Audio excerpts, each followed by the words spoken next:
Okay, well, John, obviously great start, 64, 64, 65. Just a few comments about today. Nothing but positive. That's all I can say. Ball striking felt amazing. Hit a lot of great shots out there off the tee and gave myself a lot of opportunities with the irons and took advantage of quite a few of them. So, you know, very confident going into tomorrow and knowing that I'm going to have to shoot again another low score to have a chance to win. In a way, is it comparable to the vibe at Kapalua, even though you'll be closer to the lead, just feeling like you have to be aggressive and keep the pedal down and make a lot of birdies? Yes, yeah. I mean, I'll be surprised if I'm teeing off tomorrow tight for the lead or with the lead. The way Davis is playing, I'm pretty sure he's going to get a couple coming in and I might be a couple back. But again, that doesn't change the fact that I'm going to have to go out there. And if we get this weather again, I'm going to have to shoot most likely 66 or lower to have a good chance to win it. So well, that's a challenge, you know. It is what it is. The level of talent of this tour is only increasing, and it's showing with the scores we're shooting in those tournaments that, you know, for a long time we've shot low scores up, but not this low. And you touched on it, but what does it say about the depth that someone like Davis, he's a rookie and, you know, one of his first 10 starts as a tour member, being able to be in that spot? Yeah, I mean, listen, a lot of people have been able to do it, and it's not easy it's not easy to, right? I mean, if anything, this is the place where, you know, it can be a little more feasible because for the most part you don't have crowds on the Nicholas and La Quinta, and you can enjoy a couple of those rounds without the attention, right? But he's doing a phenomenal job, and he's playing amazing golf and showing it. I always tell people when they ask me that the difference between what you would think is the greatest players in the world and the rest, skill-wise, is not that big. It really isn't that big. It's a few moments here and there that make a difference. One stroke difference on scoring average for the whole year, it truly doesn't boil down to that much, and that's usually the difference. Have you met Davis at all? No? You'll meet him tomorrow, obviously, I would imagine. Were conditions about the same today as they were yesterday, or was it maybe a little more still today? I think today was the easiest day we've had. Felt quite a bit warmer. The ball was going a little bit further, and I mean, this is the least amount of wind I've seen in a golf course, I think, ever. So, I think it's as easy as this golf course is going to play.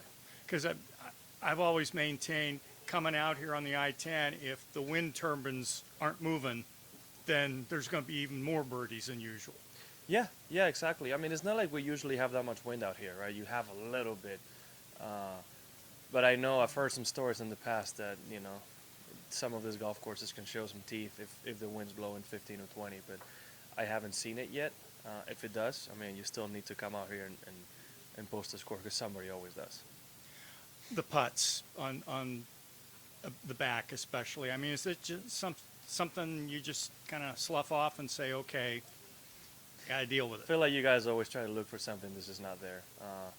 13 great roll, 14 great roll, 15 great roll, 16 misread, 17 misread. That's it. Very simple. All of them good strokes.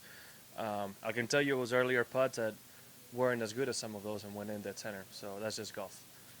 I mean, if that isn't a description of golf, I don't know what is. Felt really good on a lot of them. It is what it is. I can't listen. I've enjoyed 2.5 days of making pretty much everything I looked at. And I'm glad that if I'm going to have a cold stretch of putts, it was today, not tomorrow. And hopefully tomorrow I can just keep doing what I've been doing. I was just going to say, I appreciate the explanation because a lot of times people see that and they think, oh, he's not doing well. Well, on TV they love to say, oh, he mishit it, he pulled it, he pushed it. It's not always that, right? Sometimes we misread the breaks. And that's what happened to me. And some of us don't even get that close. Well, listen, they're not always the easiest. Okay, thank you. Yeah, I just had one question. I know you said you haven't met Davis, but do you feel like you have an advantage going up against a rookie in the final round? I think you can. A lot of people could have said that the first time Jordan Spieth won, the first time I won, the first time a lot of people won, right? So, do you have an advantage? I don't know. I mean, I have the experience of being there if it goes down to the wire, but you know, can't think he's no slouch. Obviously, he's done what he's done. So, at the end of the day, though, out there it's you against you. Right? You can only control what you're doing. Thank you. Unrelated. Steve Stricker shoots 12 under 60, 55 years old. Just to comment about him as a player that you know. Well, about as good a wedge game and short game you'll pretty much ever see, about as simple as a technique as you'll ever see as well. Very composed player, somebody who's achieved a lot. And at the age, would you say 55? To get that close to your age, very impressive. Very, very impressive. Yeah, great man, you know, I know earlier in his career he had to do a bit of a swing change, and that changed how they had to play, obviously, a little bit, and, you know, ended up with that notorious shorter, very straight takeaway. And even in more recent memory, right after the Ryder Cup, he got sick, and it was in a pretty bad state, so that this quickly he is actually posting those scores. It shows you how much of a grinder and how much of a warrior he is, so I'm impressed. That's all I need. Thank you. Thank you.